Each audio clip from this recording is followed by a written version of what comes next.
얼마 전 반 클라이번 국제 피아노 콩쿠르에서 역대 최연소 나이로 우승을 차지한 18세 피아니스트 임윤찬은 산에 가서 피아노만 치고 싶다는 충격적인 답변을 내놓았습니다. 국제 콩쿠르에서 우승은 했지만 여전히 실력이 부족하다며 바로 연습에 돌입한 괴물 같은 소년 임윤찬의 우승 소식은 한국인들에게는 또 하나의 자부심이 되었습니다. 그런데 그가 이 콩쿠르에서 우승하자 또 한 번 소환된 거장이 있습니다. 세계적인 바이올리니스트 핑커스 주커만인데요. 2021년 6월 25일 그는 줄리아드 음악원의 초청으로 공개 레슨을 진행하던 중 한국인들에게는 예술가 DNA가 없다는 망언을 쏟아낸 인물이죠.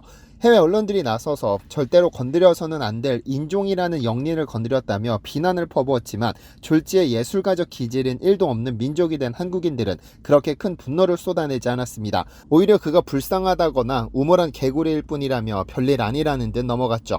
임윤찬 전에, 조성진 전에, 그것도 이미 10년 전에 전 세계 클래식 음악계는 한국의 시대가 도래했다며 한국인 연주자들을 집중적으로 취재해 영화로 만든 벨게 감독이 있습니다. 주요 클래식 콩쿠르와 공연을 수백 개나 촬영해 프로그램으로 만든 그는 세계 3대 클래식 콩쿠르로 꼽히는 퀸 엘리자베스 콩쿠르 결선 무대 영상 기록 담당자이기도 하죠. 세계 최고 연주자들만 보아왔던 그는 왜 한국인들에게 알 수 없는 이상한 민족이라고 평가했을까요?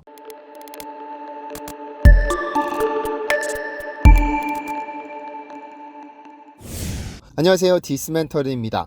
어릴 적 즐겨 듣던 가요를 흥얼거릴 때마다 음정도 못 맞추고 가사도 제대로 못 부르지만 제 안에는 제가 노래할 때마다 대단하다고 축혀 세워줍니다. 그런데 저는 제 자신을 아주 잘 알고 있습니다. 저는 태어날 때부터 음알못이라는 사실을 말이죠.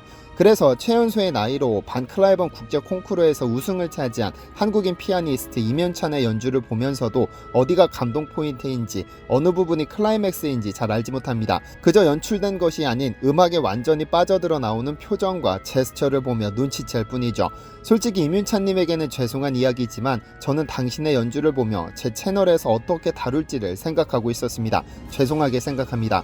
그래서 저는 오늘 임윤찬님이 거둔 우승의 의미와 한 벨기에 감독이 한국인 연주자들만 집중적으로 분석해내놓은 영화를 연결시켜 보려고 합니다. 전 세계적인 명성을 가진 피아니스트가 전부 콩쿠르 우승자는 아닙니다. 시인이면서 피아니스트 거장이기도 한 알프레드 브렌델은 이태리 볼차노 콩쿠르 3위가 수상 경력의 전부이며 그것이 그가 유일하게 출전했던 콩쿠르입니다. 하지만 국제 콩쿠르에서 우승이라는 타이틀은 대부분의 피아니스트들에게 전 세계적인 명성을 얻을 수 있는 절호의 기회인 것은 분명합니다. 한국인 피아니스트 중 콩쿠르 우승으로 가장 많은 국제적인 명성을 얻은 인물은 바로 2015년 쇼팽 콩쿠르에서 우승을 차지한 피아니스트 조성진이 아닐까 하는데요. 5년에 한 번꼴로 열리는 이 대회는 1960년 마우리치오 폴리니, 1975년 크리스티안 지메르만, 1985년 스타니슬라프 분인 등 어마어마한 역대 우승자를 배출해내면서 그 권위와 명성을 끌어올렸는데 지난 2015년 대회에서는 한국인 조성진이 예선 27개국 160명 가운데 8개국 10명으로 선정돼 결선에 진출해 우승을 차지했죠. 2005년 대회에서 임동민, 임동혁 형제가 결선에 진출했으나 아쉽게 공동 3위에 올랐고 당시 손여름이 결선 무대에 진출하기도 했는데요. 그런데 조성진의 우승으로 기분이 그리 유쾌하지 않은 국가가 일본이었습니다. 2015년 당시 중국 23명, 폴란드 21명에 이어 16명의 피아니스트를 참여시켰지만 정작 우승은 한국인 조성진이 차지했습니다. 그간 아시아에서는 1980년 베트남의 당타이손이, 2000년 중국의 리윈디가 우승자 목록에 이름을 올렸으나 클래식 음악 강국을 자부하는 일본에서는 100년 역사의 쇼팽 콩쿠르에서 단 한 번도 우승자를 배출하지 못했죠.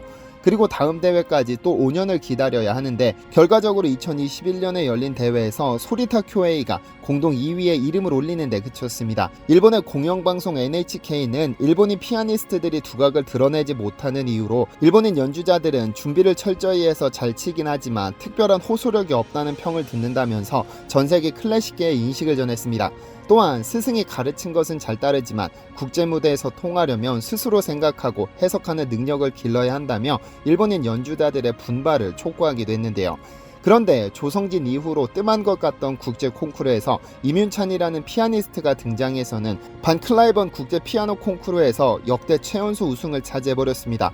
세계 3대 콩쿠르로 꼽히는 쇼팽 콩쿠르, 퀸 엘리자베스 콩쿠르, 차이콥스키 콩쿠르는 아니지만 이 중 하나를 제외하면 그 자리를 차지할 명성을 가졌습니다.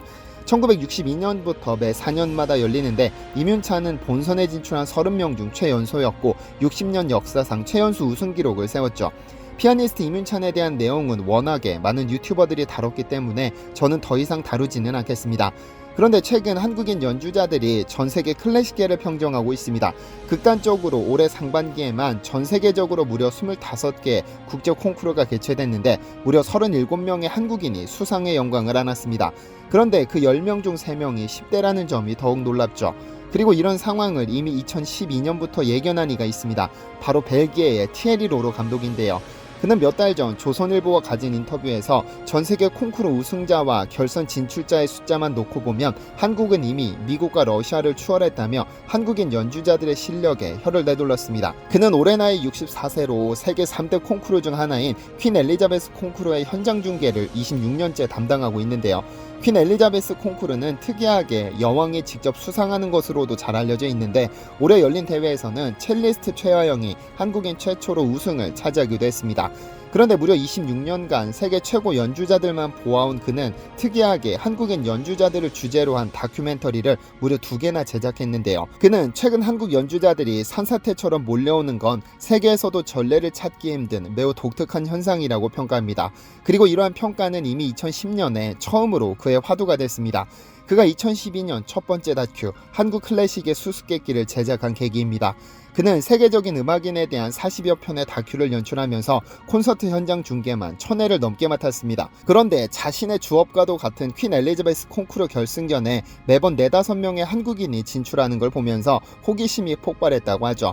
그때부터 그는 한국인 연주자들을 만나고 벨기에 세종악당에 등록해 한국어를 배우기 시작했습니다. 지난 10년간 무려 16번이나 한국을 찾았다고 하니 그가 얼마나 호기심을 해결하고 싶었는지 감이 오시죠.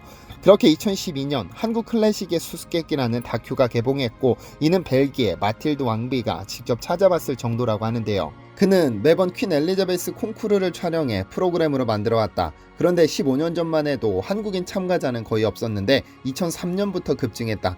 2010년과 2011년 예선 진출자 중 30%가 한국인이다. 우승자 등 상위권 입상자도 급증하고 있는데 다른 국제 콩쿠르도 마찬가지로 한국인이 압도하고 있다며 갑작스런 한국인 연주자들의 등장이 신기하다고 봤습니다. 그러면서 그는 한국과 유럽의 가장 큰 차이로 열정을 꼽았습니다.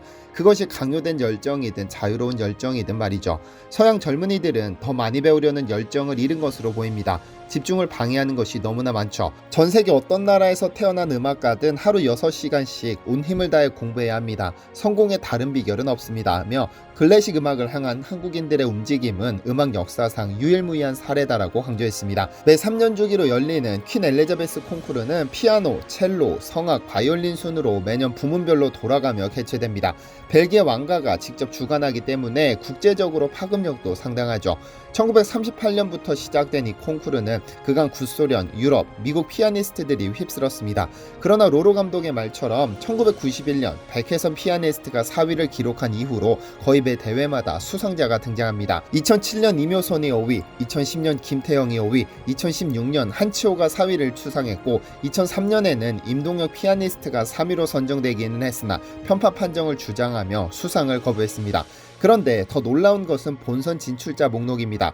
가장 최근 열린 2021년 콩쿠르에서 한국인은 전체 본선 진출자의 26%를 차지했습니다.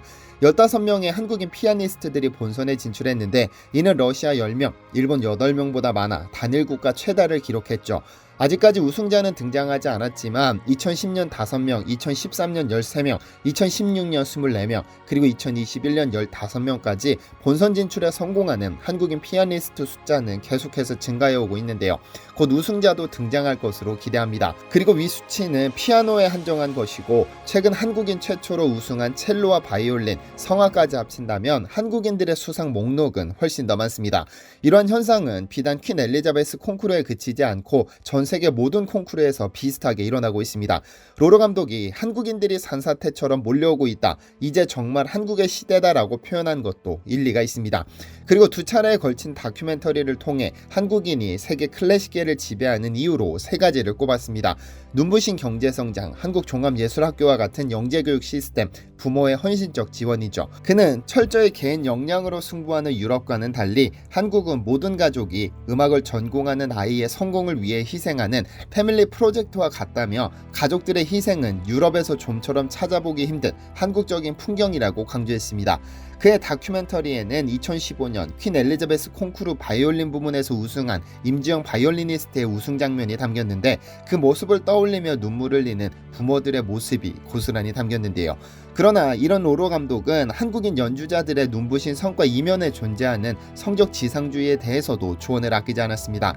다채로운 감정을 느끼고 자연스럽게 표출해야 할 나이에 10대 연주자들이 하루 온종일 연주에만 매달리고 성과에 집착해 압박하는 모습이 너무 안타깝다는 것이죠. 물론 이러한 열정이 더해져 전 세계 클래식계를 평정하는 것이겠지만 자신이 몰입해서 생겨난 열정이 아니라 오로지 성적을 위해 인위적으로 생긴 열정은 오래가지 못한다는 점을 지적한 것이 아닐까 합니다. 반드시 고민해야 할 문제이기는 합니다.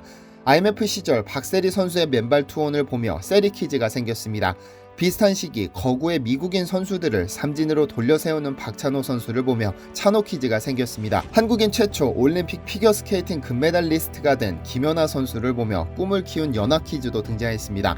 대단한 성과를 낸 누군가는 반드시 그를 롤모델로 삼는 후배들이 생깁니다. 그들까지 클래식계에 가세한다면 이제 예술가 DNA는 1도 없는 민족이라는 불편한 소리도 웃어넘길 수 있지 않을까요?